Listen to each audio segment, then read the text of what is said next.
Just one thing that I wanted to add that permaculture doesn't have, but forest gardening does have, and one of the ethics that forest gardening has is they say if you set up a system, you need to be able to leave it and then come back years later, and the system needs to have been able to perpetuate without human interaction.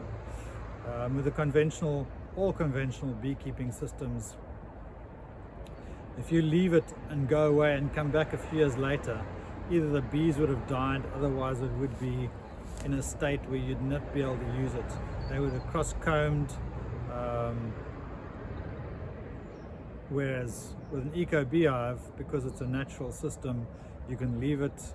In fact, you don't even have to ever harvest honey from it. So once it's in and it's been in for 5 years, 6 years, you can harvest honey once off, or you can do it every year after the first year. So it's a system that actually conforms to all permaculture ethics and the additional ethic of forest gardening. So that's pretty cool.